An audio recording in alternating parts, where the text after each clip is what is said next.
Jojolion is a part of JoJo's that I am very indifferent on. There are things I like about the part, but then there are things I don't like about the part. And I just feel like Jojolion has too many flaws to it to just not make it one of my favorite parts. But if I had to pick one thing that just really made me mad about Jojolion, made me more mad than the ending of Jojolion, made me more mad than the very unsatisfying plot resolutions, made me more mad than Blue fucking Hawaii.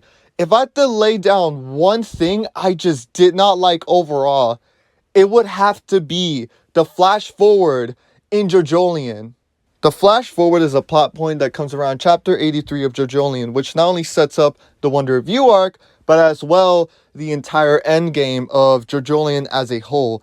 And I think this is one of Araki's worst writing decisions. I feel like the flash forward is an amalgamation of everything I just did not like about Jojolion just as a whole. This plot point was, I feel like I hated this plot point so much that I feel like if the plot point didn't exist, I would have liked Jojolion overall way more than I ended up being. Because I feel like the flash forward just completely tanks everything about Jojolion. And that's what I'm going to do in this video. I'm going to be over here and explaining why I just do not like the flash forward plot point, and as well why it ruined Jojolion for me. To explain what the flash forward is, for anyone who does not remember, the flash forward was a plot point that was introduced in chapter 83.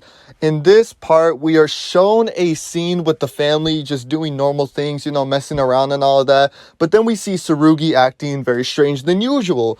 And then before then, we see a narration piece where it talks about how a stand is a reflection of the user's heart. But with a change of heart comes with a change of a stand ability, basically implying to us, the readers, that Tsurugi might have a different stand, or his stand might go through an evolution, whether it be from the Rokaka fruit, or maybe just a change in heart and change of character, or something like that. And then before then, we see Tsurugi grabbing a body bag of Norisuke. And I'm just gonna say, the first time I read this chapter, I really liked it. And I think, honestly, when I go back to Jojolion sometimes, even ever since I first read it, I honestly feel like there was a lot that was setting up. At the time when you were reading this, you can feel like that Tsurugi was going through a lot right now. He was questioning whether or not he was walking the right path. He was questioning whether or not he should keep the secret that he basically is hiding the Rokaka plant from his whole family, that not only no one knows except for him and Jobin, and he just was in a gray area where he didn't want to keep this secret from anyone. And it was just a cool idea in general to think about, that a stand ability doesn't just evolve from like a contrived plot device or anything, but a change in perspective, which I feel like if Araki went through that, it would have been very interesting, to say the least. And I do really like the idea of giving us a flash forward plot point, which is why I really like season 2 of Breaking Bad, which I feel like that's where Araki got his inspiration from. I think overall the setup is there. There was build up to it. Tsurugi was in a gray area of his decision making. There is definitely a lot going for it. And not only that, what happened forward after this chapter, Ojiro Returns, the next mini arc that came in 2 chapters after the flash forward. I thought the first time I read Ojiro Returns, it was supposed to be more of an egregious attempt at showing that, hey, the flash forward is still valid, because I feel like when Ojiro got reintroduced and we got that brand new reintroduction of Fun with a slightly different ability, I thought it was actually implying that the whole part of a stand changing its ability because of the stand user's new perspective, I thought it was leading up to that, because if you don't remember, in Ojiro Returns, Fun worked a lot more differently. Instead of him actually directly hurting you, he could just tap on you or touch you, and then you automatically had Fun, which now, in retrospect, with the conclusion of Jojolion, we can just see this as Araki either forgetting how Fun works, or in general, Araki just wanting to make the fight a lot more fresher than usual, so maybe he just changed up the ability. But the first time I read it, I thought it was just signifying us that, yeah, Tsurugi might change his stand because of a new perspective. Ojiro was a lot more different than the first time we saw him. He was a lot more confident. He was a lot more of a dick than usual compared to the much more paranoid schizophrenia version that we saw in the first arc of Jojolion. So I thought it was actually supposed to imply that Tsurugi might actually change. And I thought that was actually going to lead into Soft and Wet Gobion, which I did know about Soft and Wet Gobion before reading Jojolion. And I thought that when I first time read the flash forward, that was actually going to happen. That maybe if Josuke had a new perspective on life or anything like that, that Soft and Wet would just like go and become way more powerful. I'm not going to lie, looking back at it, it kind of doesn't make no sense, but that was the thing that I was thinking of in the back of my head. Not to mention chapter 95, where basically everything at the house just falls apart. Jobin knocks out Norisuke, the whole family's all freaked out, Mitsuba's all freaked out, Tsurugi is completely all knocked out with the rock disease that's going on, Jobin's all villainous. But then when you're reading this chapter, you're like, hey, wait a minute.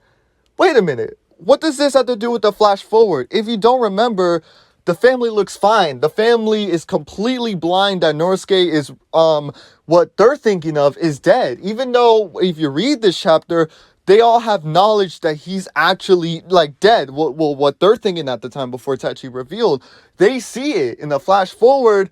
They're all fine with it. They're like, they don't know what's going on. And as well, Jobin and Mitsuba are seen nowhere in the flash forward, as well as Tsurugi, who looks completely fine and isn't all fucked up with the rock disease or anything. So when you're reading this, you're like, wait a minute. So how's this gonna set up? And you're thinking this all the way through. You're thinking that maybe it's going to fall in place. And it's going to be that great Araki reveal. You know, the Araki 400 IQ writing style where he goes completely against the norm and makes you completely surprised as the reader. And like, whoa, that was a great moment from Araki.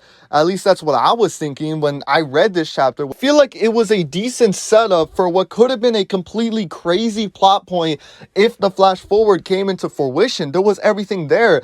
You know, a stand that was changing from a change of heart, a change in perspective, the whole house falling apart. You know, Norisuke in the body bag. There was still some questions left to be answered, but still, if you're reading this upwards to like chapter, like I would say chapter 04, chapter just in the middle of the Wonder Review arc, at least before the chapter 106, you're thinking that everything will fall in place and it would make the flash forward just one of Araki's just interesting attempts at something completely insane. And then the actual conclusion was so disappointing, and it just ended up being nothing but a misdirection, a joke, basically like a aha gotcha moment. It was supposed to make you think of something else, but in actuality it was this. It was so contrived that I was mad. I'm not gonna lie. I just did not like it. I did not like this plot point. When I was finished reading Jojolion, I had a mix of emotions. First was confusion, shocked, appalled, and just extremely mad. And those are completely different reasons. I have a video up on there. But the flash forward was definitely the biggest one, or one of the biggest ones for me. The flash forward felt so useless. I feel like it was just there for no reason. There's no reason for this thing to even exist. For this whole thing, setting a plot point for the readers to look forward to, you know, all this crazy shit, all the setup and everything. You think it's gonna be something crazy, but it ended up just being two memories mixed into one, and you wonder, what was the point of it? What was the point of Araki taking the time out of chapter 83 to make you think something was gonna happen? It was just unneeded. It was useless. And I feel like when I'm trying to rationalize why the flash forward was there, I'm just guessing that Araki was trying to put a tension throughout the Wonder Review arc, which I know a lot of people have differing opinions on the Wonder Review arc. I think it was great upwards till like chapter 101, and I feel like that was when the whole thing kind of fell apart for me. But I feel like the Wonder Review arc is already very high tension enough to keep the reader very intense throughout the reading. I feel like the flash forward just felt like a very contrived way of just messing it up. There was no reason for it to be there. It amounted up to nothing but a misdirection and completely lying to the readers that something was going to happen.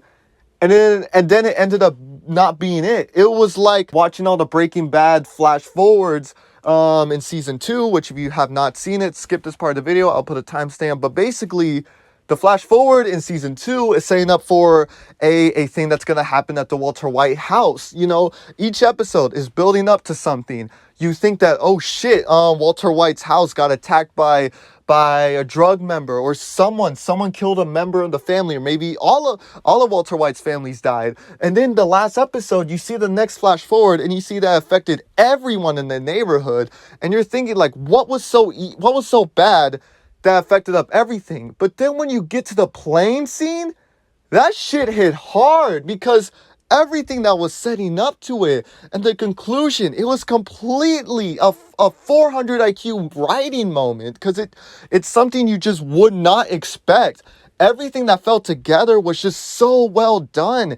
It was like it's like Araki saw that one and thought that a flash forward worked because it's something you don't expect, but then not really taking the whole satisfying approach or something completely crazy and took the more boring approach. It was like as if Walter White had just imagined what could have happened at this house, and that was the flash forward. It was just Walter White thinking of what would have happened. It honestly, I would have liked that more than the fucking flash forward.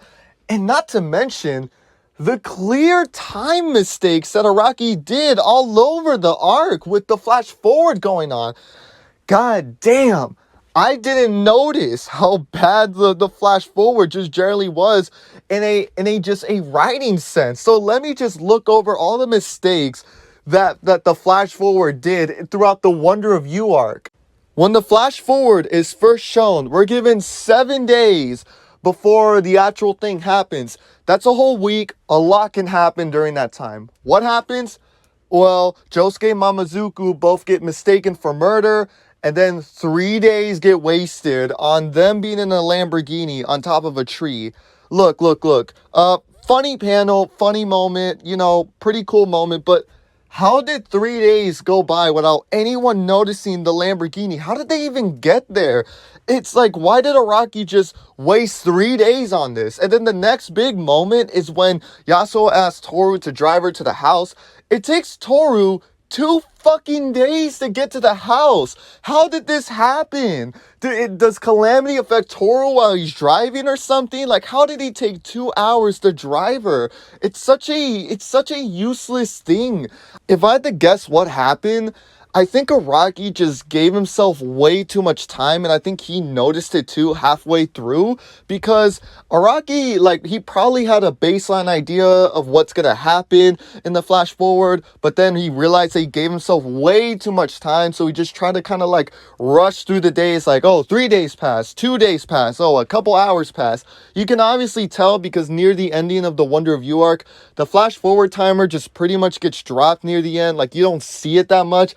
It just feels like Araki just silently tried to drop it without any of us knowing much. If Araki put 3 days before the harvest, or 2 or 4 days or 5 days, I feel like it would have made more sense. Then yeah, do that. A whole week, if it's just gonna all just like rush through the days, then what's the point of giving it a whole week if you're just gonna rush through it, especially with the weird moments that just happens in the timer, especially when the timer just gets dropped and the readers themselves have to figure out what the fuck happened. And that's gonna be the end of this video.